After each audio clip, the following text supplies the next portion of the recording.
Hi, welcome to First Chapter Friday. Today's choice is Skeleton Man by author Joseph Bruchac. I hope you're ready to be spooked. Chapter 1, Footsteps on the Stairs. I'm not sure how to begin this story. For one thing, it's still going on. For another, you should never tell a story unless you're sure of how it's going to end. At least that's what my sixth grade teacher, Mrs. Chavez, says. I'm not sure at all. I'm not sure that I even know the beginning. I'm not sure if I'm a minor character or the heroine. Heck, I'm not even sure I'll be around to tell the end of it. But I don't think anyone else is going to tell this story. Wait. What was that noise? I listened for the footsteps on the stairs, footsteps much heavier than those an elderly man should make. But it's quiet. Just the usual spooky nighttime creaking of this old house. I don't hear anyone coming now. If I don't survive, maybe they'll realize I should have been taken seriously and then warn the world. Warn the world. That's pretty melodramatic, isn't it? But that's one thing I do well, melodrama. At least, that is what Miss Chavez says. Her name is Maureen Chavez, but Miss Showbiz is what we all call her because her main motive for living seems to be torturing our class with old Broadway shows. She starts every day by singing a few bars of one and then making it the theme for the day. It's so disgustingly awful that we all sort of like it. Imagine someone who loves to imitate Yul Bremner in The King and I, a woman with an afro, no less, getting up and singing Shall We Dance in front of a classroom of appalled adolescents. Miss Showbiz. And she has the nerve to call me melodramatic. But I guess I am. Maybe this whole thing is a product of my over-imagination. If it turns out to be so, all I can say is who wouldn't have an overactive imagination if they'd heard the kind of stories I used to hear from Mom and Dad? Dad had the best stories. They were ones his aunties told him when he was growing up on the Mohawk Reserve of Akwesasne on the Canadian side. One of my favorites was the one about the skeleton monster. He was just a human being at first, a lazy, greedy uncle who hung around the longhouse and let everyone else hunt for him. One day, alone in the lodge, waiting for the others to come home with food, lazy uncle burned his finger really badly in the fire and stuck it into his mouth to cool. "Oh," he said as he sucked the cooked flesh. "This tastes good. Isn't that gross? I know, at least I used to love it." It tasted so good, in fact, that he ate all the flesh off his finger. "Ah," he said, "this is an easy way to get food, but I am still hungry." So he cooked another finger and another until he had eaten all his fingers. "Oh," he said, "that was good, but I am still hungry." So he cooked his toes and ate them. He cooked his feet and ate them. He cooked his legs and ate them. He cooked his right arm and then his left. He kept on until he had cooked his whole body and had eaten it. And all that was left was a skeleton. When he moved, his bones rubbed together. Shtick, shtick, shtick.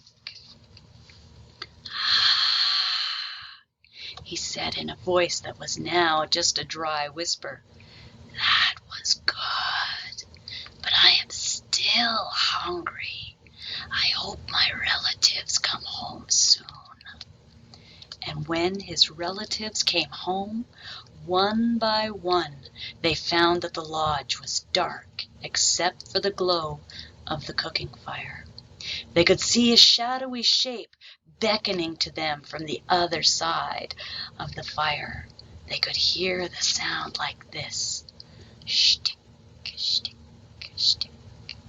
Come in, my relatives, Skeleton Man whispered. I have been waiting for you. One by one, all of his relatives came into the lodge. Skeleton Man caught them and ate them, all but one. She was his niece, and she had been playing in her favorite spot down by the river that flowed through the gorge. She was late coming home because she had seen a rabbit that had fallen into the river. She had rescued it from drowning and warmed it in her arms until it was able to run away. When the little girl came to the lodge, she was surprised at how quiet it was. She should have heard people talking and laughing, but she didn't hear anything. Something was wrong. Slowly, carefully, she approached the door of the lodge. A strange sound came from the shadows within. Shtick, shtick, shtick. Then a dry voice called out to her. My niece, Skeleton Man whispered. Come into the lodge. I have been waiting for you. That voice made her skin crawl. Where are my parents? She asked. They are here. They are here inside, Skeleton Man whispered. Come in and be with them. No, the girl said. I will not come inside. Ah, Skeleton Man replied in his dry, thin voice. That is all right. I will come out for you. Then lazy Uncle, the Skeleton Man, walked out of the lodge. His dry bones rubbed together as he walked toward the little girl. Shtick, shtick, shtick. The girl began to run, not sure where to go. Skeleton Man would have caught her and eaten her if it hadn't been for that rabbit she had rescued from the river. It appeared on the path before her. I will help you because you saved me, said the rabbit. Follow me. Then the rabbit helped the little girl outwit Skeleton Man. It even showed her how to bring everyone Skeleton Man had eaten back to life. My mom and dad told me stories like that all the time before they vanished, disappeared, gone, just like that. I was on TV when they disappeared. You probably saw me on Unsolved Mysteries. The news reporter said into her microphone, Child left alone in house for over 3 days, terrified, existing on cornflakes and canned food. Actually, I went to school on Tuesday and called out for pizza once.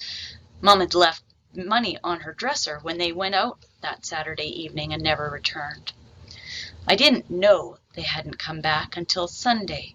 I had gone to bed Saturday evening expecting them to wake me up when they came home, like they always did. But not this time. When I woke up that Sunday morning, I knew something was totally wrong. The house was quiet. Usually my parents were both up way before me. I should have heard Dad in the kitchen banging pots and pans around. Sunday was always his day for making breakfast. I sat up in bed and held my breath. No rhythmic pounding of my mother running in place in their bedroom down the hall. I looked at the clock. 8:30. By now, Mom should have been halfway through her first set of aerobics. But there was no sounds of thudding sneakers. The only thumping I could hear was my own heart. Maybe they'd been out so late that they were still sleeping. It had to have been late when they came back because I finally drifted off to sleep after midnight waiting for them. I stood up and went out into the hall. Mom! Dad! No answer. It seemed to take forever to reach the door to their room. It was like I was walking underwater. The door was only half shut. I pushed it open, not sure what I'd see. Maybe they'd jump out and tickle me and laugh at their joke. But no one was there. Their bed hadn't been slept in. No one was behind the door or in the closet or anywhere. Not there in the bedroom. Not anywhere in the house. And the car was gone from the garage. There was no sign of anyone. It was a cold gray day, as long as the driveway leading down to the road. I didn't go outside to look around. I could tell it was going to rain soon. I didn't go to the neighbor's house because I couldn't. We live out in the country without any neighbors anywhere near us. It was freaky, that's for sure, but I wasn't scared. Not yet. I just felt it in my bones that they'd be back. I went into the living room and turned on the TV, waiting.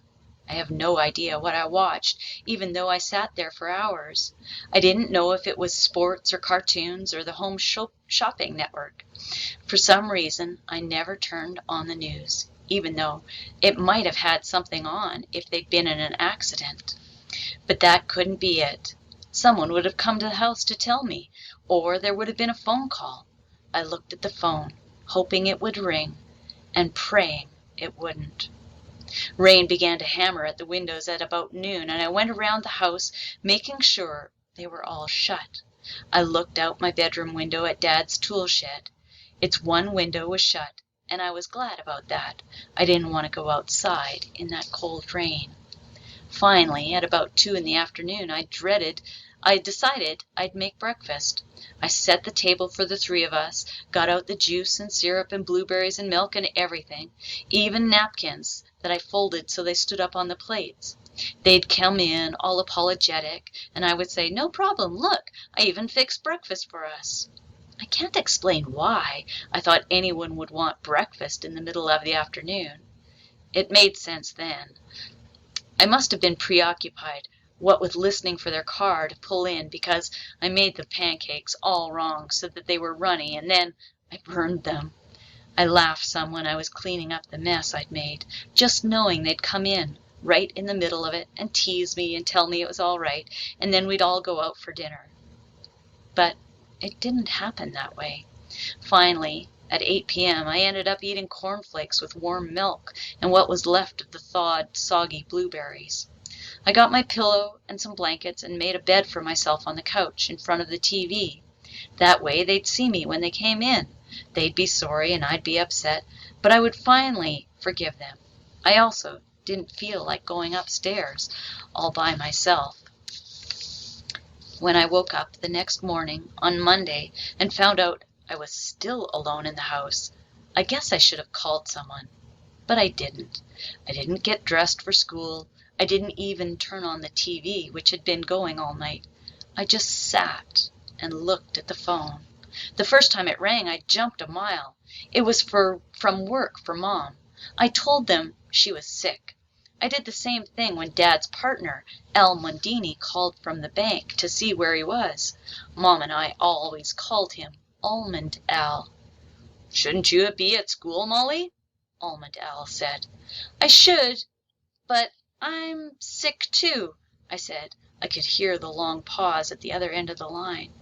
If I was sick, he was wondering how come I was talking on the phone now.